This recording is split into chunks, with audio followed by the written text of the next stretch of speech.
Vostès es plantegen engegar una campanya que es diu Dret a Saber. Quin és l'objectiu d'aquesta campanya i amb quina finalitat volen arribar a la societat catalana?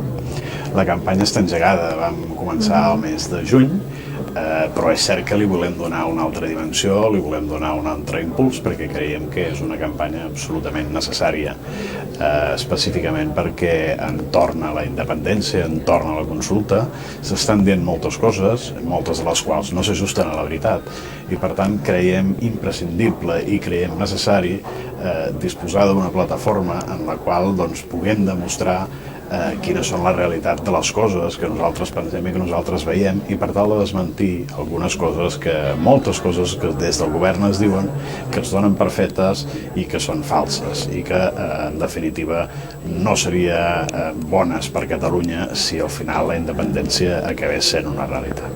Fent això, no creuen que estan entrant com en una campanya de sí o no a la independència, per tant en un escenari com si hi hagués una consulta?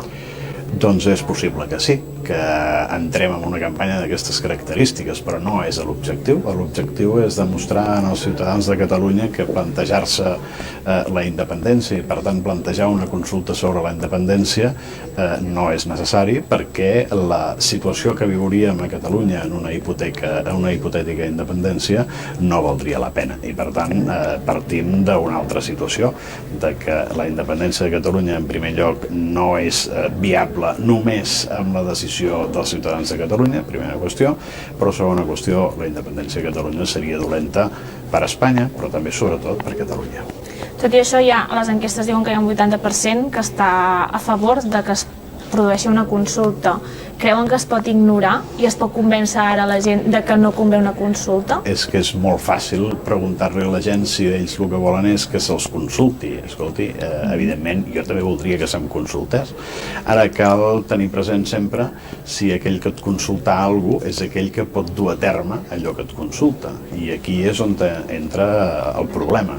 Es parteix d'una mentira, com li deia abans, de que el dret a decidir és única i exclusivament una decisió dels catalans, i fixi's, és molt fàcil visualitzar que això no és així, perquè en el cas d'una suposada independència de Catalunya no estaríem parlant només de posar fronteres a Catalunya, sinó que també estaríem posant fronteres a la resta d'Espanya. Per tant, igual que els catalans poden tenir dret a decidir, també poden tenir dret a decidir la resta de ciutadans espanyols, perquè també es veu afectada la seva frontera, no? I aquesta base de que són els catalans únicament els que poden decidir sobre la independència de Catalunya i que s'ha estès molt, és una base errònia. Però estem en un supòsit que sembla igual que el Canadà, el Quebec i Escòcia i el Regne Unit, i en els dos casos voten Escòcia i voten el Quebec. Doncs no són casos iguals. Per què no són iguals? Doncs miri, perquè en el cas d'Escòcia, perquè el cas del Quebec és un cas de fa 20 anys enrere, i després de l'experiència, jo crec que val la pena prendre nota de l'experiència que van passar al Quebec en l'any 95, després de l'experiència no han volgut sentir parlar mai més de referèndums d'independència, perquè encara estan patint ara les conseqüències de la darrera consulta sobre la independència, no? De forma econòmica, de forma important. Primera qüestió. I en el cas d'Escòcia és un cas absolutament diferent. Escòcia forma part del Regne Unit com un estat independent en origen. Catalunya en origen no era un estat independent d'Espanya. Per tant, són dues situacions de partida absolutament diferents. Tampoc en el Regne Unit no hi ha una Constitució que obligui a tots els ciutadans del Regne Unit a unes determinades regles comunes, com sí que tenim en Espanya, precisament perquè l'origen del Regne Unit, de la Gran Bretanya, i l'origen d'Espanya són orígens diferents. La diferència potser seria que el Regne Unit i Escòcia va ser Gran Bretanya i Escòcia va ser de mutu acord, podríem dir, i Catalunya ens remuntem al 1714 i hauríem... Com ho diu això? No, va molt equivocada. Catalunya el 1714 no era un estat independent. Era un subjecte polític internacional, tal com el Tractat de Dret... No, ho sento, no era un subjecte polític internacional. Catalunya el 1714 formava part d'Espanya. I la guerra de successió, repeteixo, guerra de successió, era una guerra monàrquica per decidir qui era el rei d'Espanya, no de Catalunya. No era una guerra de Catalunya contra Espanya. Aquesta és una altra mentira que s'ha estès molt en relació als fets de 1714. Però estem parlant en només un apunt, en un context on hi havia unes constitucions catalanes pròpies uns drets propis, sí. I per tant en reconeixien com a subjecte internacional, per exemple en el Tractat d'Utrecht. És igual, ho podríem mirar i es podria comprovar. En tot cas, vostè amb aquestes afirmacions està negant que Catalunya és un subjecte polític, en realitat. Sí. I el que potser es podria trobar una sortida en el supòsit que estem ara és que es votés en un referèndum a tot Espanya. Seria aquest el PP acceptaria que es votés a tot Espanya? Però, miri, fixi's, jo no em remonto a l'any 1714 perquè afortunadament la situació en l'any 1714 era molt diferent, però sí que li dic que en aquest moment Catalunya té un autogovern molt més potent i molta més capacitat de govern que no pas la Catalunya que hi havia en el 1714. Aquest és un detall que jo crec que és important i també sovint desconegut, no? Primera qüestió. Segona qüestió, importantíssima també, en el 1714 el que es va discutir no era una guerra de Catalunya contra Espanya, era una guerra de partidaris dels Borbons amb partidaris dels Àustries. Aquesta és el fet de la guerra, i a més va ser una guerra de caràcter europeu, en què hi havia implicats des d'Àustria, França, Holanda, Bèlgica, Portugal, Anglaterra. Per tant, no era una guerra de Catalunya contra Espanya com freqüentment s'intenta fer veure als ciutadans de Catalunya. Això no és cert, no? I finalment, perquè la pregunta que vostè em feia anava sobre si havia de ser tot. És que precisament jo el que no és que negui, jo el que afirmo és, fa 35 anys, fixis, no em remonto de 100 anys enrere, em remonto fa 35 anys que els catalans van donar suport a una Constitució que conté unes regles per al seu desenvolupament i conté unes regles per la seva modificació. I en aquesta Constitució és on te diu clarament que Espanya és una unitat. Per tant, si es volgués modificar aquesta part de la Constitució, això requeriria d'un referèndum en el conjunt d'Espanya. Doncs molt bé, aquelles forces polítiques que creguin que això s'ha de fer, que ho proposin. Amb perdó, el nostre grup, que a Catalunya tenim la representació que tenim, i no és poca, i en el conjunt d'Espanya tenim la representació que tenim, creiem que no és necessari impulsar un referèndum per la independència de Catalunya.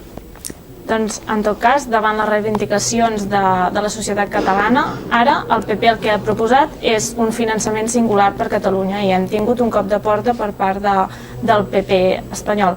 Vostè està a favor del diàleg entre Catalunya i Espanya. Des d'Espanya, amb què es concreta aquest diàleg? Miri, la proposta de finançament que presenta el Partit Popular de Catalunya no és una proposta que presentem per fer front a una determinada situació que es viu a Catalunya. La proposta que presentem al Partit Popular de Catalunya la presentem al mes de juny de l'any 2012, fruit d'un debat parlamentari sobre el pacte fiscal. Presentem aleshores una proposta de finançament, que per cert és una proposta de finançament que en aquella època es va aprovar en una ponència del propi Congrés i a més es va aprovar per unanimitat del Partit de Catalunya. I això ho fèiem perquè sabem que en aquest any 2013 s'acaba l'aplicació de l'actual model de finançament i per tant s'haurà d'abordar la revisió del nou model de finançament. Que ja van tard, del que havien dit. Doncs efectivament, es va tard del que s'havia dit perquè la situació, escolti'm, és la que és. Però en qualsevol cas, en el moment en què es faci la revisió del model de finançament, que serà durant l'any 2014, serà d'aplicació d'efectes retroactius o de gener del 2014, com efectivament diu la llei, no? Però, per tant, nosaltres, per abordar aquest debat del model de finançament, en aquell moment vam presentar aquesta proposta. I aquesta proposta és la que s'ha presentat i que s'està explicant en el conjunt del partit. I el cop de porta que vostè refereix va ser degut a una mala interpretació que es va fer d'una paraula del model de finançament, que és la de la paraula singular. Escolti, totes les comunitats espanyoles tenen singularitats. I el Partit Popular el que demanem és que en aquest nou model de finançament es tinguin en compte les singularitats de les comunitats autònomes. I per tant, com que Catalunya té singularitats, el que volem és que reconeixin aquestes singularitats. I això va ser mal entès, però això s'està explicant ara a la resta de comunitats. Això s'està explicant ara a la resta de comunitats i jo li asseguro que la receptivitat que en aquests moments comencen a tenir les diferents agrupacions del Partit Popular és bastant diferent de la primera reacció que vam viure fa unes setmanes. Un model singular per les singularitats de Catalunya seria que es respectés el principi d'ordinalitat, per exemple? Però això no ho accepten d'altres barons del PP, com podria ser d'Extremadura? Però això ho demanen totes les comunitats, especialment les que fan aportacions. Ho fa la Comunitat de Madrid, ho fa la Comunitat de València, ho fa la Comunitat de Balears, que demanen que respecti el principi d'ordinalitat.